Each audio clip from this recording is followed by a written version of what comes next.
உலகெங்கும் வாழும் அன்பான தமிழ் உள்ளங்களுக்கு அநேக கோடி வணக்கங்கள்.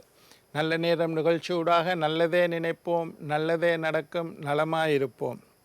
இன்றைய தினம் 6ஆம் தேதி 5ஆம் மாதம் 2026 புதவாசர யுக்தம் என்று சொல்லக்கூடிய புதன்கிழமை, பராபவ வருஷம் சித்திரை மாதம் 23ஆம் நாள், சதுர்த்தி திதி, மூல நட்சத்திரம், மரண யோகம், தேய்புரை.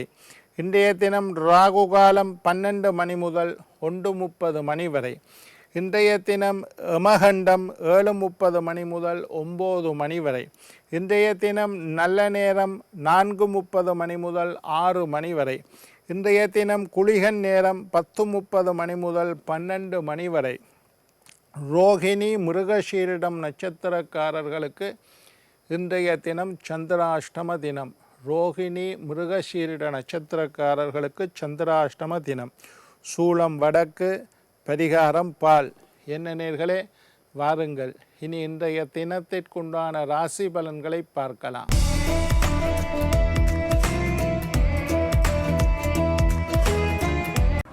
மேஷம் அமைதி, ரிஷபம் ஆதரவு, மிதுனம் இரக்கம், கடகம் ஈகை, சிம்மம் உதவி, கன்னி ஊக்கம், துலாம் ஏமாற்றம், விருச்சிகம் எதிர்ப்பு, தனுசு பாராட்டு, மகரம் கவனம், கும்பம் நிறைவு, மீனம் நிம்மதி. ஆன்மீக தகவல் பகுதியில் தொடர்ந்து உங்களை சந்தித்து வருவதில் மட்டற்ற மகிழ்ச்சி அடைகின்றேன். ஒவ்வொரு நாளும் ஒவ்வொரு புதிய அற்புதமான ஆன்மீக தகவல்களை உங்களோட பகிர்ந்து கொண்டு இருக்கிறேன். அந்த வகையில் இன்றைய தினமும் சில நல்ல விஷயத்தை உங்களோட பகிர்ந்து கொள்ளலாம் என்று காத்திருக்கிறேன். எங்களுடைய நிகழ்ச்சிக்கு நீங்கள் தரக்கூடிய ஆதரவு என்னை மகிழ்ச்சி அடைய செய்கின்றது. எங்களுடைய நிகழ்ச்சி சம்பந்தமாக ஏதாவது கேள்விகள் இருப்பின் சக்தி டிவி நல்ல நேரம் நிகழ்ச்சி தயாரிப்பாளர் கீழ்கண்ட முகவரிக்கு கடிதம் மூலம் என்னை தொடர்பு கொண்டால் தொடர்ந்து வரக்கூடிய நிகழ்ச்சிகளில் தகுந்த கேள்விகளுக்குண்டான பதில்களை தொகுத்து தர காத்திருக்கின்றேன். இன்றைக்கு என்னத்தை பற்றி பார்க்க போகிறோம்னா, அக்னி நட்சத்திரம். அக்னி நட்சத்திரம் தொடங்கிட்டுது. என்னடா ஐயா 2 நாள் பிந்தி பேசுகிறாரேன்னு யோசிக்கக்கூடாது. அந்த நேரம் ராசி பலன் மேஷம் முதல் மீனம் வரையுள்ள 12 ராசியினருக்கும் உண்டான ராசி பலன் தொடங்கினதுனால அதை முடிச்சுட்டு பேசுவோமேன்னு விட்டுட்டேன். கடந்த 3ஆம் தேதியில் இருந்து 28ஆம் திகதி வரை அக்னி நட்சத்திரம், காண்டாவன காலம் அல்லது கத்திரி காலம், கத்திரி தோஷம், இந்த பலவிதமான பேரில் அக்னி நட்சத்திரத்தை சொல்லுவேணும். கத்திரி காலம்னு சொல்கிறது. அக்னி நட்சத்திரம் பூமிக்கு மிக அருகில் சூரியன் வந்து சஞ்சாரம் செய்யக்கூடிய காலத்தை அக்னி நட்சத்திர காலம் என்று நாங்கள் சொல்கிறது. 3ஆம் தேதி தொடங்கிட்டுது. சில இந்தியா பஞ்சாங்கங்களில் 4ஆம் தேதி என்று சொல்லுகிறோம். 3ஆம் தேதி அல்லது 4ஆம் தேதி அக்னி நட்சத்திரம் ஆரம்பமாகி விட்டது. இன்றைக்கு 6ஆம் தேதி. 28ஆம் தேதி வரைக்கும் அக்னி நட்சத்திரம் இருக்கின்றது. காண்டாவன காலம், கத்திரி காலம் என்று சொல்லக்கூடிய காலம் இருக்கிறது. கோடை வெயில் அதிகரித்து காணப்படும். வெப்பம் அதிகமாக இருக்கும். அக்னி நட்சத்திரம் தொடங்க முன்னுக்கே இந்த முறை வெப்பம் அதிகமாக இருந்தது. அக்னி நட்சத்திர காலத்தில் இன்னும் கொஞ்சம் வெப்பம் அதிகமாக இருக்கும்.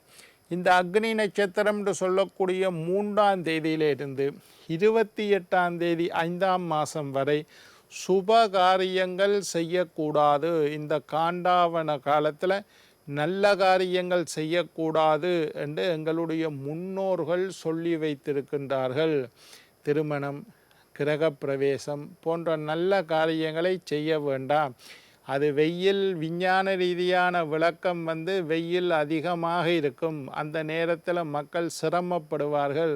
ஒரு இடத்துல கூட்டம் கூடக்கூடாது என்பதற்காக சொன்னதாக கூட இருக்கலாம். ஆனாலும் திருமணம் போன்ற காரியங்களை செய்யலாம் என்று சில சாஸ்திர விதி விலக்குகளும் உண்டு. ஆனால் வீடு கட்டத் தொடங்கிறது, கிரகப்பிரவேசம், இந்த மாதிரியான விஷயங்களை கண்டிப்பாக செய்யக்கூடாது என்று சாஸ்திரம் ஒதுக்குகின்றது. பொதுவாகவே முன்னோர்கள் அக்னி நட்சத்திர காலத்தில் நல்ல காரியங்களை செய்யாதீர்கள், அன்றைக்கு இறை வழிபாடுகளை செய்யுங்கள், தான தர்மங்கள் செய்யுங்கள், சுப காரியங்கள் செய்வதை தவிர்க்கும்படி சொல்லப்பட்டு இருக்குது. கத்திரி காலம் காண்டாவன காலம் என்று சொல்லப்படுதுகள். வழிபாடுகள் செய்வதற்கு, தான தர்மங்கள் செய்வதற்கு அதிக பலன் உண்டு. இந்த கத்திரி காலம் என்று சொல்லக்கூடிய இந்த காலத்தில் 3ஆம் தேதியிலிருந்து 28ஆம் தேதி வரையும் இறைவனை வழிபாடு செய்வதற்கு, சூரியனை வழிபாடு செய்வதற்கு, தான தர்மங்கள் செய்வதற்கு மிகச்சிறந்த காலமாக இந்த கத்திரி காலம் சொல்லப்படுகின்றது. ஈசனின் நெற்றிக்கண் வெப்பத்தை நினைவு கூறுவதாக இந்த கத்திரி காலம் அமைகின்றது. ஈசன் சிவபெருமானுக்கு 3 கண் இருக்குது. அதனால தான் அவரை முக்கண்ணன் என்று அழைவினோம். 3 கண், எங்களுக்கெல்லாம் 2 கண். சிவபெருமானுக்கு இந்த 2 கண் போக புருவ மத்தியில் ஆக்ஞா சக்கரம் இருக்கிற இடத்துல புருவ மத்தியில் நெற்றியில் ஒரு கண் இருக்குது. அதுதான் 3ஆவது கண், நெற்றி கண் என்று கேள்விப்பட்டிருப்பீர்கள். அந்த நெற்றிக்கண்ணை துறந்தால் அக்னி விளம்பாக சூடாக இருக்கும். இந்த பூமி சூடாக இருப்பதை சிவபெருமானின் நெற்றிக்கண்ணை நினைவு கூறக்கூடிய நாள்களாக இதை முன்னோர்கள் சொல்லி வைத்திருக்கின்றார்கள். அடுத்தது சூரியன் 7 குதிரைகள் பூட்டிய தேரில் சூரிய பகவான் செல்லுவார் என்றது உங்களுக்கு தெரியும். 12 குதிரை பூட்டிய தேர் என்றும் சொல்வார்கள். இந்த தேரில் சூரியன் வேகமாக சென்று கொண்டிருக்கக்கூடிய சூரியன் இந்த அக்னி கண்ட காலத்தில், அக்னி நட்சத்திர காலத்தில், இந்த காண்டாவன காலத்தில் சூரியன் மெதுவாக நகருகின்றார் என்றும் புராணங்கள் சொல்லுகின்றன. சூரியன் தன்னுடைய தேரில் மெதுவாக நகரக்கூடிய காலம்தான் இந்த காண்டாவன காலம் என்றும் புராணங்களில் சொல்லப்பட்டு இருக்கிறது. அக்னி தேவனின் கதை. அக்னி என்பது தெரியும், ஓமத்தை செஞ்சால் சுவாகா சுவாகான்று நெய்யை விடுவோம், அக்னி ஜுவாலையாக எரியும். இந்த அக்னி தேவன் அளவுக்கு அதிகமாக நெய்யை உட்கொண்டதனால் நெய்யை ஊற்றி சுவாகாண்டு அக்னி காரியம் செய்வோம். அக்னிக்குத்தான் அந்த நெய்யை ஊற்றுறோம். அக்னி அந்த நெய்யை நாங்கள் போடக்கூடிய திரவியங்களை எல்லாம் ஏற்றுக்கொண்டு யாரை நினைத்து நாராயணாய சுவாகா என்ற நெய்யை விட்டால் அந்த அக்னி அந்த நெய்யை ஏற்றுக்கொண்டு போய் நாராயணனுக்கு கொடுக்கும். சிவாய நமக, ஓம் சிவாய சுவாகாண்டு போட்டால் சிவபெருமானுக்கு போய் கொடுக்கும். சரவண பவாய சுவாகாண்டு போட்டால் சரவண பவனுக்கு கொண்டு போய் கொடுக்கும். யாரை நினைத்து நெய்யை அக்னியில் சேர்க்கின்றோமோ அவர்களுக்கு அதை கொண்டே சேர்த்து விடுவது அக்னி பகவானின் பொறுப்பு. அப்படிப்பட்ட அக்னி பகவான் அளவுக்கு அதிகமான நெய்யை உட்கொண்டதால் அவருக்கு வயிறு மந்தமாகி அந்த சூட்டை தணிப்பதற்காக காண்டாவனத்தை எரித்தார். அப்படி காண்டாவனத்தை எரித்த காலம்தான் இந்த அக்னி நட்சத்திர காலம் என்று புராணங்களில் ஒரு கதையும் இருக்குது. இப்போ என்ன செய்யலாம் இந்த அக்னி நட்சத்திர காலத்தில்? மிக விசேஷமான ஒரு விஷயத்தை சொல்லுறேன். எல்லாரும் சின்னனா ஒரு சிவலிங்கம் வாங்கி வையுங்கோ என்று நான் எப்போவோ சொல்லியிருக்கேன், அடிக்கடி சொல்லுறேன். சில பேர் சொல்கிறது சிவலிங்கம் வைக்கக்கூடாது. இப்போ ஒரு அம்மா சொன்னான், அந்த கோயில் பேரை நான் குறிப்பிட விரும்பலை. ஒரு கோயிலுக்கு போனேன், அந்த கோயிலில் பிரபல்யமான ஒரு பஞ்ச ஈஸ்வரங்களில் ஒரு ஈஸ்வர தலத்துக்கு போனேன். அந்த அம்மா டிவி பார்த்து கொண்டிருப்பான்னு நினைக்கிறேன். ஒரு சிவலிங்கத்தை வாங்கிட்டு அந்த கோயில் ஐயாட்ட கொடுத்தேன். சிவலிங்கத்தை எனக்கு அர்ச்சனை பண்ணி தாங்கொண்டு அந்த ஐயா சொன்னார், சிவலிங்கத்தை வீட்டில் வைக்கக்கூடாது, அது பெரிய பாவம்.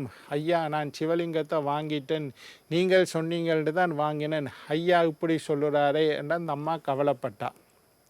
ஒன்றும் யோசிக்காதீங்க அம்மா, பெரிய லிங்கங்கள் வைக்கக்கூடாது. உங்களோட கையை விட ஒரு சாணை விட அளவில் சிறியதான சிவலிங்கத்தை சைவ சமயத்தை சார்ந்த சிவனை முழுமுதல் கடவுளாக வழிபடக்கூடிய அனைவரும் சிவலிங்கம் வைத்து வழிபடலாம்.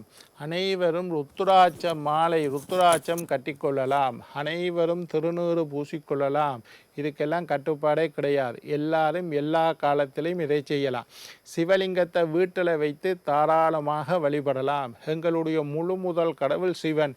என்ன, அவருக்காக கிழமையில் ஒரு நாளுக்காவது பிரதோஷ தினத்திலாவது மச்சம் மாமிசம் சாப்பிடாமல் சைவமாக இருந்து அந்த சிவனுக்கு பூஜை செய்ய வேண்டும், அபிஷேகம் செய்ய வேண்டும். இதை நீங்கள் செய்வீங்களா தாராளமாக வாங்கி வைக்கலாம். சரி, இப்போ இந்த அக்னி நட்சத்திர காலத்தில் என்ன செய்யலாம்டா, சிவலிங்கத்தை வச்சு அதுக்கு மேலே ஒரு கயிற்றுல ஒரு சொம்பை கட்டி விட்டு அந்த சொம்பில் ஒரு ஓட்டையை போட்டு மேலே தண்ணீர், பச்சை கற்பூரம், பன்னீர் எல்லாம் ஊற்றினா சிவலிங்கத்துக்கு மேலே டொட்டு டொட்டு டொட்டு டொட்டா, அதை சொல்வது ஜலதாரா.